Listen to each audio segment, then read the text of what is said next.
Hey guys, welcome back. It's Professor Hank, and in this video, I'm going to show you how to use reference parameters with your C++ functions to enable you to pass arguments to your functions by reference. All right, so we'll learn how to do that, learn what that means. So a couple of things that you have to remember when working with pass by reference. The first thing that you have to remember is that this is for variable arguments only. For variable arguments only. So, int x, double d, char c, etc., right? You can't use literals. So this doesn't work for, passing 8 as an argument or 3.2 or a, for example, right? This is only for variables. That's number one. Number two is that if you keep this in mind, it should be easy to remember. Anything you do to the parameter, you do to the argument. All right. So that's it, right? The parameter becomes a link, if you will, to your argument. So from within your function, anything you do to the parameter, whether it's an assignment statement, whether it's cin, doesn't matter. Whatever you do to that parameter, you're actually doing to the argument. Okay, so the parameter becomes kind of like an alias for the argument, right? And finally, you can kind of fake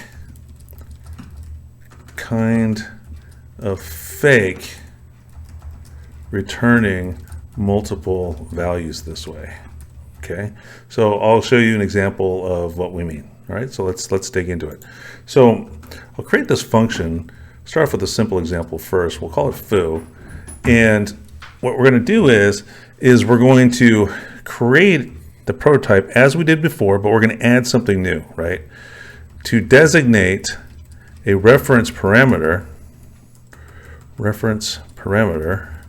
you need an ampersand, okay?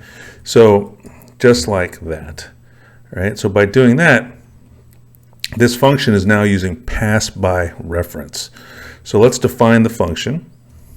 All right, so we'll go down here and we'll say int ampersand, and then we'll have a name for our parameter, call it p. Okay, now you can put that ampersand there, or you can put it there, or you can do this. I mean, it doesn't matter as long as the ampersand is in between the data type and the parameter name. Okay, I like to put them right here, so that's what I'm going to do. Now what's going to happen is I'm going to assign to p the value 8. Okay, so what that's going to do is that's going to assign to the argument the value 8. Okay, so I'll show you what I mean. So in main, I'll create a variable x and I'll initialize it to 1. Okay, and then we'll display what x contains. Right, and as you can imagine, nothing too special about that. You're going to see 1 because x was initialized to 1, so no big deal. Okay, now let's call our foo function and pass it as an argument, the x variable. Remember, pass by reference is for variables only. If I tried to pass a literal, we get the red squiggle. Can't do it with literals, has to be with variables. Okay, so once we do that, we'll go ahead and we'll display the contents again. Now, when this function call happens, what's going to go on is that we're assigning 8 to p, right?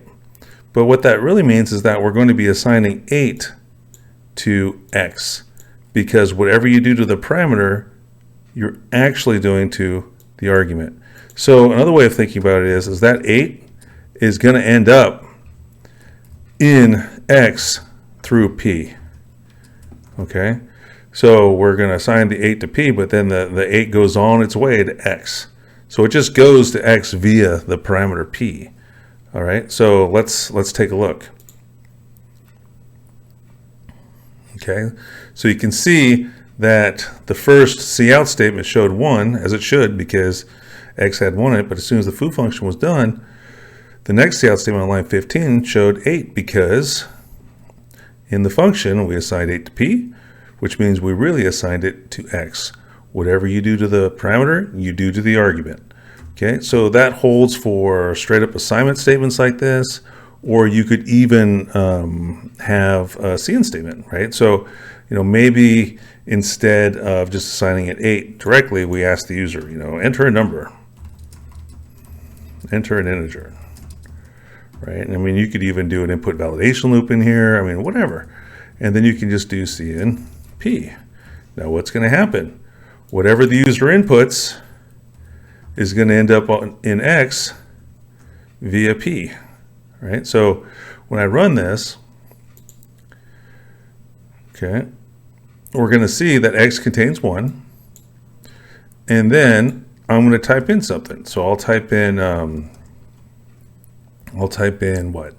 77. Okay. Now when I hit enter, 77 is going to be assigned to P via line 28. But remember, whatever you do the parameter, you do the argument. So that is going to just pass, P is just going to pass the 77 right on to X. And so then on line 15, we're going to see X equals 77 because that's the contents of X. That's the basics of how pass by reference works. Now you can mix and match pass by reference and pass by value all you want, all you need to, right? So I'll have another variable in here, O, okay? And we'll do something like this. If O is greater than 0, then we'll assign to P 1, okay? Else we'll assign to P negative 1. Okay, so what's this going to do? Well, if I pass as an argument to the first parameter, to parameter O, positive number, then we're going to assign to P and therefore X 1. Okay, otherwise we're going to assign to P and therefore X negative 1. Whatever you do to the parameter, you do to the argument.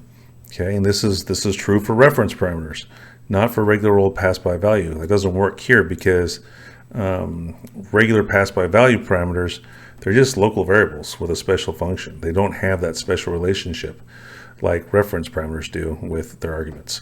Okay, so we'll go ahead and we'll pass 8, okay, as the first argument. Okay, and so I'll get rid of this CN statement right here. And so what's going to happen is that, and we'll set this to 0. The 8 is going to be passed into O. Since 8 is greater than 0, we're going to assign to parameter P1, and therefore, since whatever you do the parameter, you do the argument, that 1 is going to be assigned to X, and so then we'll see X equals 1. Right, so there you go. Now if I was to assign 0 or less as an argument to the first parameter, then we would see negative 1, right? Why? Because the negative 4 gets passed to O, right? And since negative 4 is not greater than 0, P gets assigned negative 1, and therefore, because whatever you do to the parameter, you do to the argument, X gets that negative 1, and so we see how X equals negative 1. Okay, so let me show you another thing here. That is, you can kind of fake returning multiple values, all right? So if I was to have, say, 2 reference parameters, okay, I can update 2 variables in main, okay? So with the normal return statement, with the usual return statement, you can only update 1.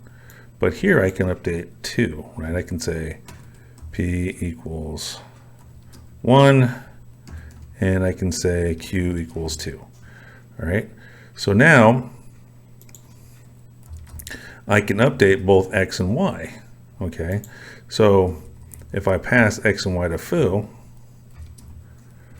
okay, we'll have X equals, and we'll have Y equals. Okay, do both of those things. So now what are we going to see? Well, we're going to see X equals 1 and X equals 2, right? Because why? Well, as soon as we call foo, okay, we've passed the x variable to p, which means that p and x are linked. And whatever I do to p within the function, I do to x, and the y gets linked to the q. So whatever I do to q, I do to y, right? So that's going to update the contents of both x and y. So you can look at it this way too. Okay, so the 1 is going to x via p, and then the 2 is going to y via q.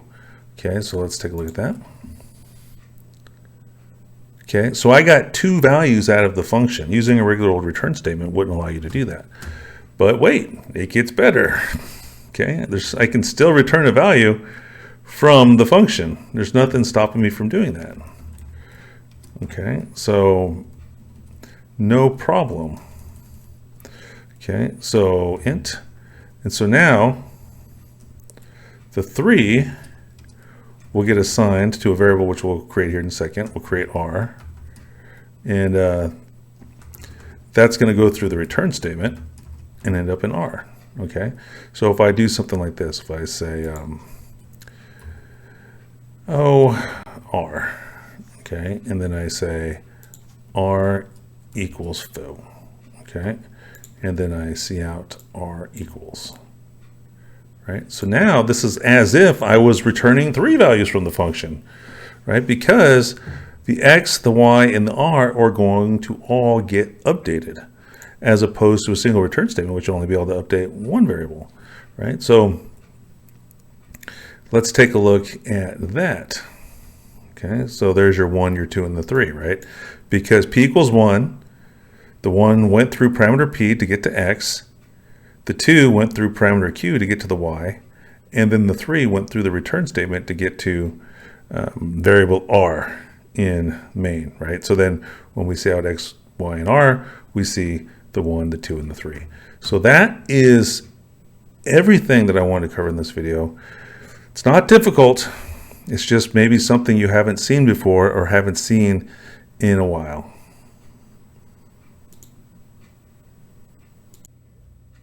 Okay, so that's going to bring this video to a close. If you're a student of mine, you have questions about any of the topics that were covered in this video, feel free to drop me an email, stop by my office hours, or hit me up on Zoom online. For the rest of you, if you thought the video was useful, please consider giving a thumbs up. If you thought the video sucked, you got the thumbs down button as well. Consider supporting the channel in various ways. You can subscribe, you can join as a member with additional perks for as little as 99 cents. Leave a comment, whatever. But most of all, thanks for watching, and we'll see you next time.